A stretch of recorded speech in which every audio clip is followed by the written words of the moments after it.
Hello, everyone, and welcome to Video Games and Coffee. I'm your host, Daniel, and today I'd like to talk about a game that has a unique blend of the seriousness and somewhat loosely realistic qualities of the very wonderful hacker show, Mr. Robot, but also shares some of the over-the-top, car-chasing, guns-blazing cheesiness of a very fun hacker movie, Swordfish.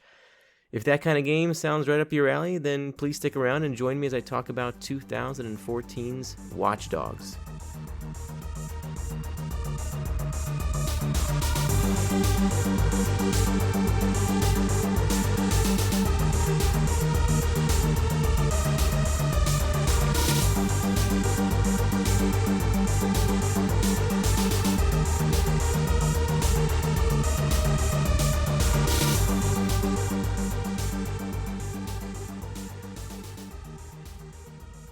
Alrighty, welcome everyone. Welcome back to my returning listeners and welcome first-time listeners. I am Daniel. This is Video Games and Coffee.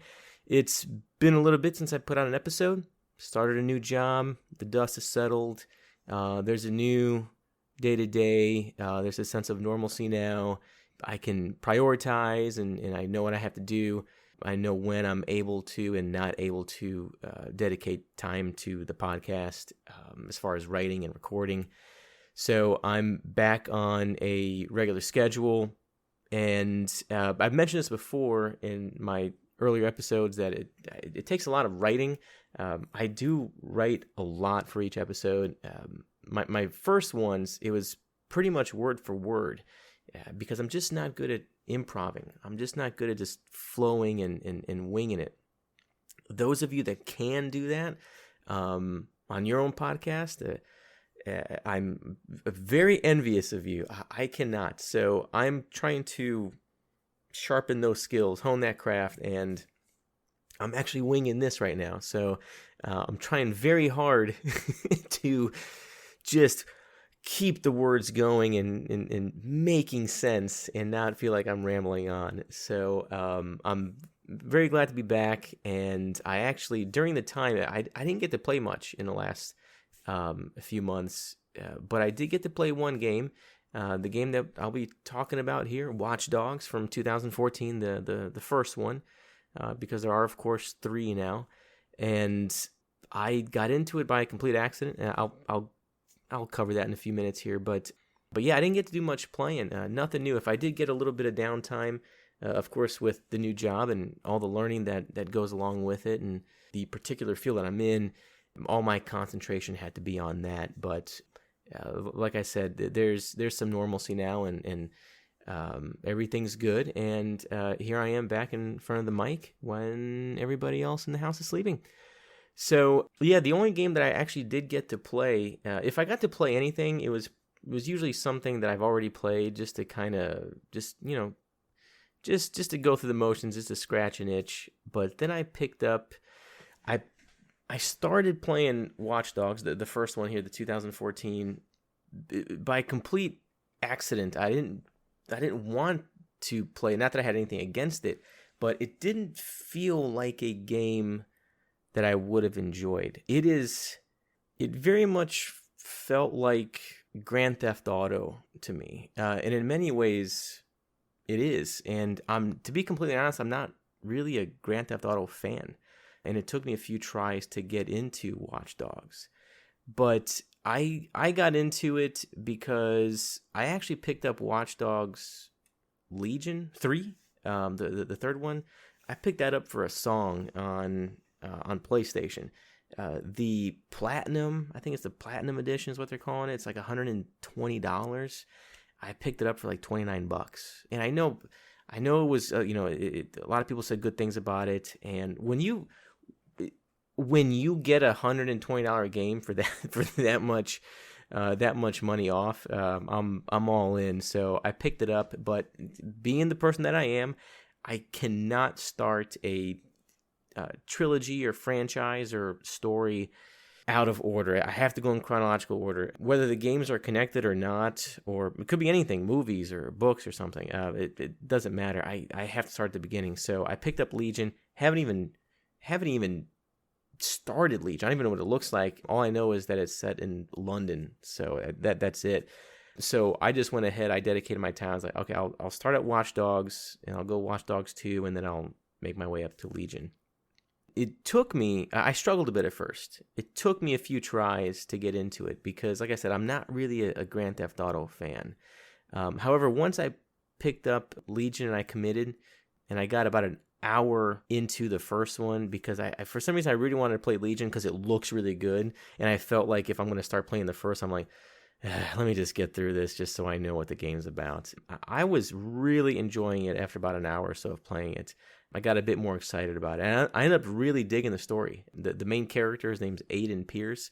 I really liked his motivation. I'm a sucker for action, hacking, driving, open world, all line items that Watch Dogs checks off. The technicality of the game play doesn't really evolve, so the fighting, the sneaking, the driving all kind of stays the same. It obviously gets progressively more difficult with certain missions, but the story really is what drove me to keep going, as I wanted to see how Aiden's story, his journey ended. So I won't be covering Watch Dogs 2. I'm not going to be covering Watch Dogs 3, which is called, I think it's just called Watch Dogs Legion, just yet, as I have not played them yet. But yeah, the whole reason I even love this game is because I just impulse buy teaching, and I picked up the third one. So, but yes, I'm physically incapable of not starting at the beginning of a franchise or story. So here I am. I actually played through it. It took me, I don't know, maybe 2 or 3 weeks worth of, kind of some Friday or Saturday nights of doing it. And I'm actually playing through it again. I haven't even started Watch Dogs 2. I finished Watch Dogs 1, and I actually picked it up on Xbox and PlayStation. I played it through the first time on PlayStation, but there is no new game plus kind of feature to it, so I didn't want to really. I didn't know what I would be losing if I would have, overwritten my previous gameplay. So I just actually ended up restarting it, but I started a new game on Xbox now, and they both play very great, very good. I have an Xbox One S, and it plays really good on it. So it is a game developed and published by Ubisoft. Yeah, if I'm mispronouncing it, I'm sure somebody will correct me. It was released in May of 2014. It is a single and multiplayer game. Now, as most of you already know, if you've listened to my other episodes, I'm not really a multiplayer guy, but I do know I think you can do missions with other people. But I just did the standalone single player game, and I thought it was fantastic. So I don't really have much to say about the multiplayer. Although I think it seems fun, but I personally don't know anybody who even has Watch Dogs, so I can't really comment on that. But the single player is fantastic. The only DLC that really came out for it, the major DLC called Bad Blood, released in September of 2014. It doesn't feature Aiden Pearce, who is the main protagonist of the story. It features a supporting character who's actually really cool. And I really enjoyed that too. It's not obviously as long as the core game, but the base game. But it was actually a pretty decent amount of time, and I enjoyed both the DLC and the core story. So this is Grand Theft Auto meets Mr. Robot. So you're hacking, you're shooting, and you're stealing cars and driving real fast. But I found it much more fun than Grand Theft Auto. I know I'm going to be attacked by this, but I just never got into Grand Theft Auto. I played the first one. I believe came out on the first PlayStation, maybe. I don't know. It's been so long. And I never played the missions, never played the story. If it even had one, I don't even remember. But I thought the open world driving around and just kind of doing what you want was fun. But after a while, I just got kind of bored of it. But this is, 100% Grand Theft Auto meets Mr. Robot. Aiden Pearce is the main character that you play as. He is a career criminal, hacker, free runner, ass kicker, with a very Christopher Lambert-like gruff voice. And kids, if you don't know who I'm talking about, ask your nearest adult about the Highlander. Or ask the nearest adult that's a little younger than the first one, if that person's busy, about the first Mortal Kombat movie. One of those two will be able to tell you who Christopher Lambert is and what I mean by the voice. But Watch Dogs is a classic revenge story. I won't give anything away because, of course, I don't do that here. If you're a first-time listener, this is not a walkthrough. It is just basically my experience with the game that I'm talking about for the episode. So I'm not going to give any spoilers away. If for whatever reason I do, I'll always tell you ahead of time. So this is a revenge story, and what I'm about to tell you, you really find out all in the beginning of the game anyway. So this is not really a spoiler, but Aiden's 6-year-old niece, Lena, is killed in a retaliation for a job he had done because he is a criminal. So because of this guilt, he's determined to get all those responsible for that attack, which he survived, but of course his 6-year-old niece did not. And when you see the guns you're able to obtain in the game, this guy might as well be the fucking Punisher, because in all forms of media, hackers are portrayed via the normal, typical stereotypes that most people associate with them. You don't normally get a hacker that can be both Elliot Alderson and fucking John McClane like you do in Watch Dogs. So while trying to hand-deliver a can of whoop-ass to these bastards, you also battle the corporations and entities that have implemented CTOS, which is an advanced monitoring system that is spying on everyone in the city. So basically, CTOS is kind of like, a very, very obviously invasive Big Brother. You got cameras everywhere and mics listening in, that kind of stuff. So the game takes place in Chicago. So everywhere you go, this CTOS system has been installed, and you can hack into it, use it to your advantage. It works a lot on missions, but that's kind of like you're trying to find the people who killed your niece, but at the same time, along the way, you are also battling the people who put CTOS in place, and trying to hack their system and shit. So it's really fun. It sounds cheesy, and honestly, I thought it sounded cheesy at first, but it makes the game a lot of fun. If it was too realistic, the game wouldn't be fun.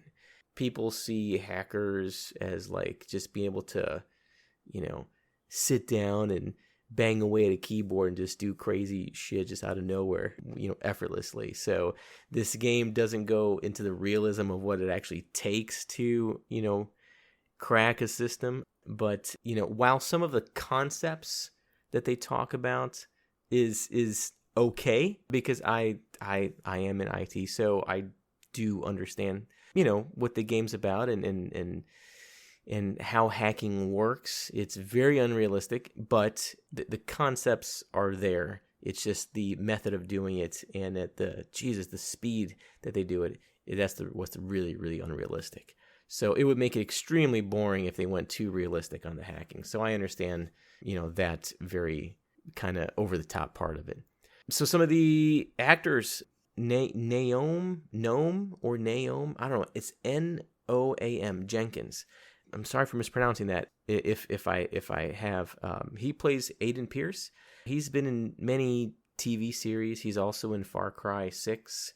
Isabel Blaise plays a supporting character named Clara Leal. She's also a TV actress. You're going to find a lot of the actors that were in Watch Dogs were TV actors.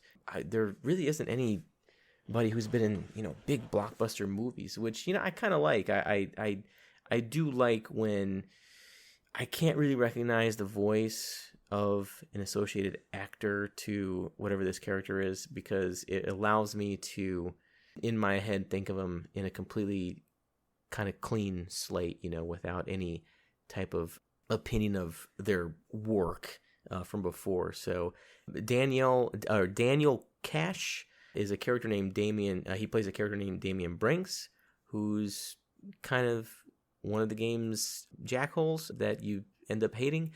He's also a TV series actor. Aaron Douglas plays a character named Jordy Chin. Nicholas Bode plays Aiden's nephew, Jackson Pearce. And Anna Hopkins plays Nikki Pearce, who is Aiden's sister. And just to name a few there, there's everybody in the game involved in the game did really great work. So just to name a few of the main characters and actors, that's who they are. The action in the game, so let's talk about the hacking, right? This is a complete fantasy. The speed of the hacking, as I said, is the most unrealistic element, and not necessarily the concepts. Hacking is portrayed as it is in most movies, TV shows, games, etc. It is a lot of fun, however, because you can hack traffic lights, road spikes, bridges that you can make them go up and down, cameras, power sources to make them explode. All these techniques can be used to strategically take down your enemies and make your missions in the game quite a bit easier. Now, like I said, the hacking is so unrealistic, and what he's able to do with himself, because that's what he does. He doesn't use the traditional, hacker laptop, with all the stickers and shit on it.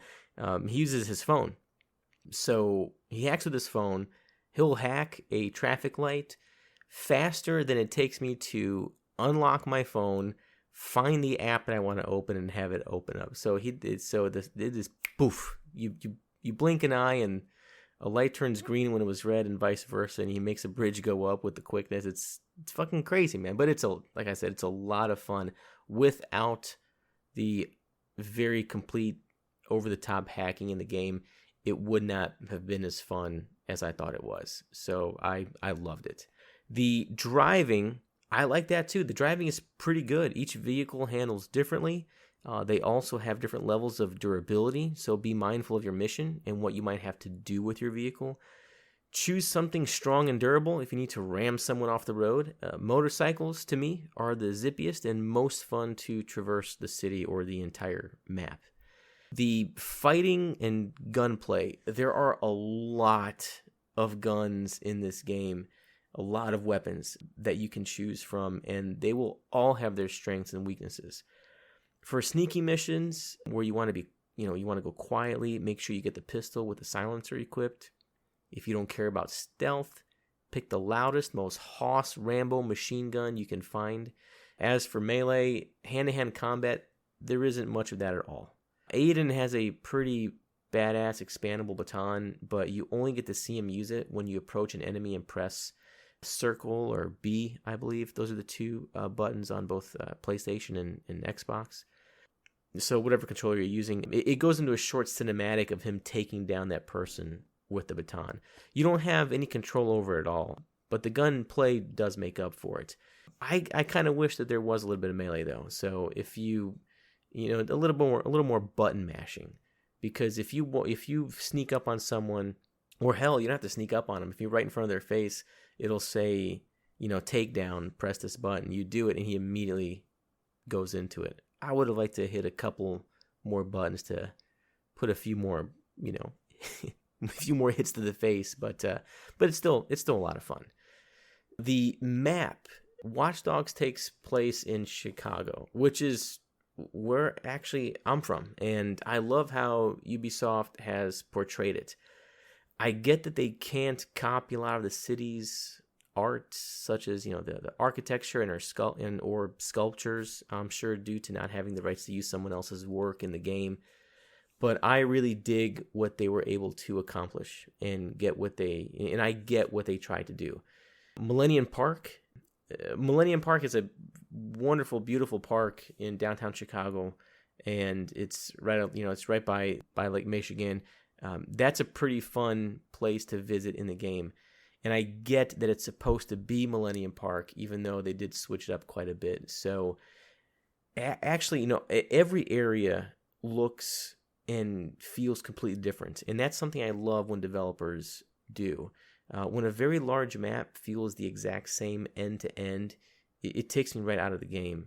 It's just too monotonous, too repetitive. But not in Watch Dogs Chicago and the surrounding neighborhoods and suburbs. You get the best of busy city, classy, expensive neighborhoods, more rundown or industrial. You get woods and camping type areas. You can even take a boat out onto the water during some missions. it's obvious that a lot of thought went into the design of the map, and I had a lot of fun with it. I've said it with a lot of the open world games that I've played and I've covered on the show. I love in this game, like I do with others, just walking and driving around. So there is also, dynamic, day and night. The lighting is fantastic. You really do feel like you're driving or walking around different times of the day. I do like the fact that you can, if you find a hideout, you can go to sleep, you can rest. That not only saves your gameplay, but also you can choose what time to wake up. So if you're feeling like you want to do something, do a little night mission or a little night driving, then just go to a hideout, hit the bunk there, to tell it what time you want to wake up, and you leave at that time. It's pretty awesome. I love that part of the game. I had a lot of fun. So sometimes, you do want, it's a lot of fun driving around end to end, but sometimes you just need to make a quick stop somewhere that's pretty far, and you just want to get to it. And luckily, you can fast travel from hideout to hideout. That's not something you unlock. So once you unlock or find a hideout, you can actually just fast travel to it wherever you are, which is very, very convenient. All around the city, you can hack data towers, basically, that will then reveal new locations and points of interest. So doing so will reveal new hideouts that you can fast travel to. Another element of the game is crafting and skills. You do gain skill points throughout the game and the missions you complete. This allows you to view the skill tree and choose what you like to improve. You don't have to unlock everything to beat the game. I didn't. So really, I just unlocked what was interesting to me. So the categories are hacking, driving, crafted items, and combat. So some examples would be for driving, you can unlock a kind of like a skill that allows you to take less impact damage, like if you get in a car accident, if you smash your car into another car or something like that. Hacking, you can hack ATMs and get some money out, or you can, I think there's like different levels there. I think there's 3 levels of like the ATM hacks, and the further up you go, the more money you get out of the ATMs. Now, granted, unless you really want to get, new outfits at a store, like at a clothing store, or new weapons that you can't find along the way, you don't really need money in this game. I think the first time I played through it, I only stopped at a shop maybe 2 or 3 times to pick up a gun and to buy just clothes, which doesn't give you any other advantage. It just makes you look different. I just did it for fun. But you don't really need a lot of money in the game, because you really don't find yourself... because when you defeat somebody, if they drop a new gun that you haven't had before, you can pick it up and then you have it forever. So you can't lose a gun that you obtain in the game. Let's see, crafted items. You can craft, lures, like little electronic thing that'll lure somebody to a spot. You can craft like IEDs, all kinds of shit. It's whatever kind of, it depends on, what kind of a player you are when you play missions and action and sneaky missions, kind of like that. So, do you like to be, do you like to use explosives? If you do, then unlock all the kick-ass explosives you can make. If you just want to use the environment, unlock a bunch of hacking skills so you can use, the environment to, hack power supplies or whatever it is, or steam pipes that makes, shit explode everywhere. So, but yeah, I thought the skill tree was a very good addition to the game. I found it fun, and there were some skills that I really wanted to, work toward getting enough points to unlock. Sometimes, holy shit, when you got like 20, what was Grand Theft Auto was like depending on how many stars you got or whatever, that's how many cops came after you. Like if you got like 5 stars there, you had like 500 cops coming at you. It's, depending on the trouble you get in this, you'll get more and more cops on in, and they'll send a helicopter after you too, which makes it impossible to get away from. So you can unlock a hack that will allow you to hack a helicopter and disrupt it for, I think the first one is like 15 seconds, and then you can unlock one that's like 30 seconds. So for 15 or 30 seconds, they can't see you.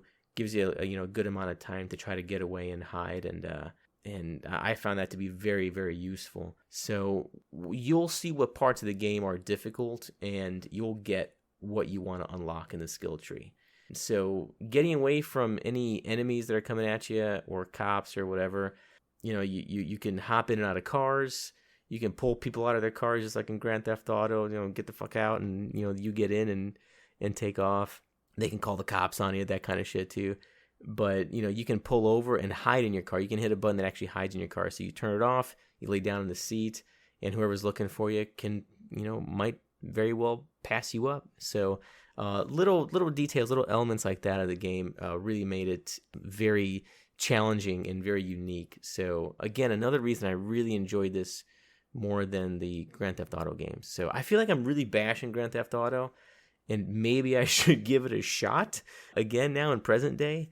But I just find it to be a bit of a grind, and to an extent, Watch Dogs became kind of a grind once I finished the story. At that point, when you finish the story, you go back and you unlock new areas. You can unlock little side missions, like little mini games. But once you're really done, at that point, you're just looking for achievements and PlayStation trophies and bragging rights.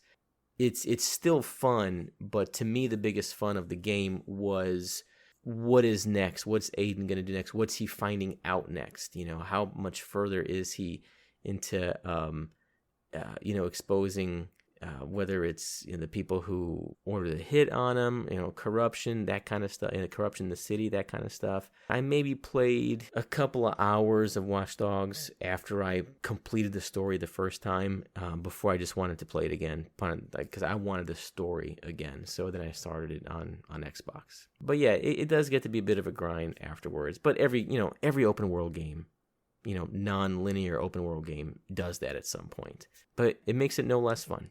Okay, so let's talk about the music.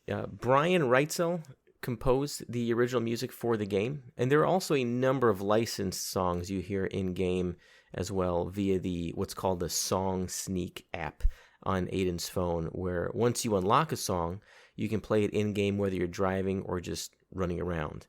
You unlock a song by hacking people's phones. That's another little hacking feature you can do. Depending on who the person is, if you walk past somebody and you have the option to hack, you hack their phone and you gain a number of things. You can hack their bank account to where you withdraw their money from the ATM like a total douchebag. You can you can hack and listen to conversations, which will then give you some insight into a potential crime later on that happens. That's how you know of a lot of these things that's going down. So, like for example, you'll be playing the game and all of a sudden something will pop up saying a potential crime is about to go down. Do you want to set a waypoint to go to there? And you know about that crime by finding out information from such as hacking people's phones and listening to their convos. So, and you can also unlock songs by hacking people's phones as well. When you go from car to car, every time you get into a car, it'll just start playing one of the licensed songs. It wasn't really a feature I enjoyed. I prefer to not have the song play automatically. I preferred the original soundtrack by Brian Reitzel. Not so much listening to the licensed songs in the game. So this is something that you can actually, the autoplay when you go into a car is actually something you can turn off in the audio and language settings, which are in the just the pause menu basically. Now, if you do like the song that you're listening to, like the licensed song by whatever artist that it is, you do have the ability to see it in the Song Sneak app in the kind of like the phone app menu that you can bring up in game. It'll actually tell you what the song, the track title, and the artist is. So that's a pretty cool feature. There were a couple out there that I liked, that I actually, for once, I didn't have to use Shazam on my phone to find out what song it was and who the artist was. You can also filter or create playlists in-game if you'd like. That really should be a feature in most games that use licensed songs, in my opinion. Having the game pick for you, I mean, some people like the. Personally, I'm not the person that ever enjoyed the shuffle feature on any MP3 player or any radio or anything like that. I like to be in control of what I was going to hear. So having the ability to create these playlists or filter out what genre of music that you want to listen to, that was a nice touch in the game. I really enjoyed that. So to wrap up the episode, I do want to share with you one of my favorite moments in the game that I hope you'll enjoy. It's not a spoiler of any kind, really. It's not going to give anything away, but it also involves the music. So there is a actual soundtrack out there. You will also, if you do a search for it online, a lot of people ripped music from the game, like the actual music files from the game, unofficially called the Watch Dogs hidden OST or unreleased OST out there, because a lot of the music you hear in the game are not included in the released official soundtrack for it. And the music is really, really good. Now, there's a moment, and I highly recommend you giving it a listen. There's some people out there that host it on SoundCloud or something like that you can listen to all the tracks. I mean, some of the tracks are 20 seconds long. Some of them are a few minutes long, but there's one person out there that did a whole rip of it. It's like almost like 90 songs, 90 tracks, and he named them the best as he could of whatever area or mission that particular song or a track was, and he did a real good job of it. But there is an area of the game that I absolutely loved, and while I was doing this and I knew I was nearing the end of the mission, I would hit restart mission. I did it 4 or 5 times simply because I thought it was a very beautiful moment in the game. It was beautifully done and designed and well lit, and the music was great. So there's a part where Aiden must find a hidden bunker hideout type of deal, this hidden area. And you go to this little island that I'm assuming in this fictitious version of Chicago is out in the middle of Lake Michigan. So it is a little island that you have to find out how to get to it. And there's like a little bridge that turns around and all that cool shit. And you got to hack it, of course. But when you're on this island, the music that's playing, which is out there on the unofficial, unreleased, hidden OST, people just call it the bunker theme. You can actually find it on YouTube. On YouTube, yeah, just Google or do a search for Watch Dogs bunker theme. It's a great track, very good ambient sounds that I love playing in the background when I'm working here at my desk. But he's running around the island trying to figure out he's got to restore the power, try to figure out where the entrance to this thing is. And it's just something about, he's by himself. It's during sunset, so the sun's going down. The lighting is just gorgeous. The music is gorgeous.